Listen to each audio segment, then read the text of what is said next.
There's been a steady rise in the number of coronavirus. Malaysia has announced a 2-week nationwide lockdown starting March 18th.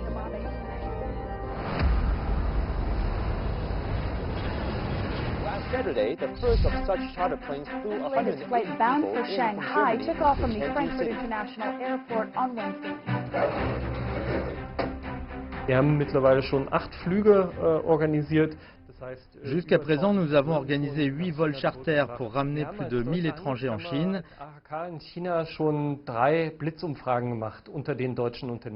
Chambre de commerce allemande a réalisé 3 questionnaires. La plupart des entreprises ont repris la production.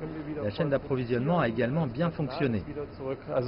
Die Lieferketten funktionieren im Grunde ganz gut.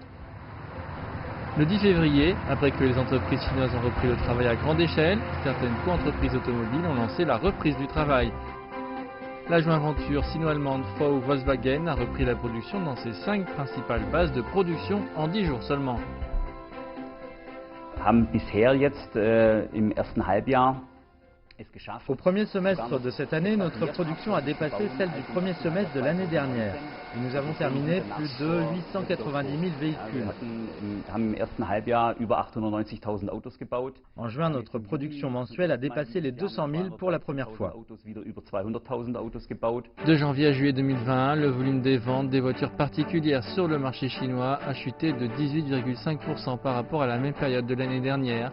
Cependant, en juillet, le marché s'est nettement redressé et a même augmenté de 7,7% en glissement annuel, atteignant 1,597 millions de véhicules. Unglaubliches Potenzial. À mon avis, la Chine a un potentiel incroyable.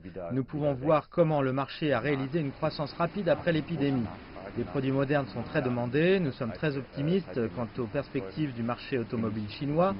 En termes de politique, la Chine continue de s'ouvrir au monde extérieur et offrira davantage de possibilités de coopération avec le monde. La confiance des constructeurs automobiles dans l'économie et le marché chinois n'est pas sans fondement. La chaîne de l'industrie automobile est relativement longue et la Chine dispose de toutes les catégories du système industriel international classé par les Nations Unies. Une fondation industrielle complète et des installations de soutien industriel sont les facteurs clés pour les investisseurs étrangers dans le choix de l'investissement. C'est précisément pour cette raison que la société française Novacell est présente en Chine depuis plus de 20 ans et occupe son propre marché de niche, les films protecteurs et films technologiques. La construction, les infrastructures, la Chine continue et continuera encore pendant plusieurs années à construire des infrastructures de niveau très élevé au niveau mondial. Je dirais que l'innovation en Chine est devenue très forte et qu'en particulier l'innovation dans les nouveaux matériaux, donc pour nous c'est une opportunité supplémentaire. Novacell a des clients dans le monde entier. L'épidémie a grandement affecté les ventes de l'entreprise et le transport des marchandises.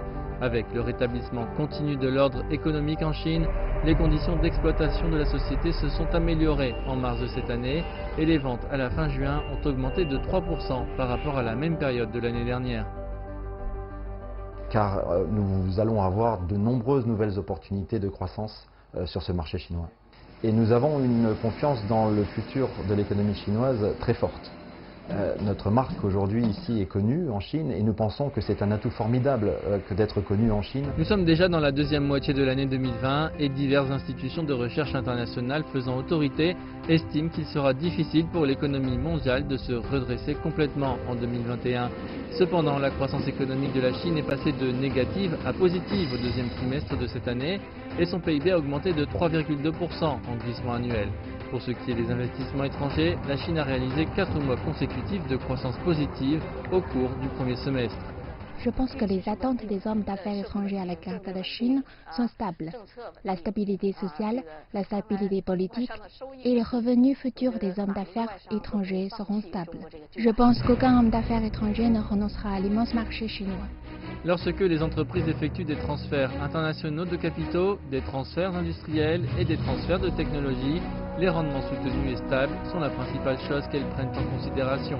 La Chine a un marché de consommation actif, diversifié et ouvert, des installations industrielles complètes et un environnement politique ouvert. Il ne fait aucun doute que la Chine est le meilleur choix pour l'investissement direct transnational.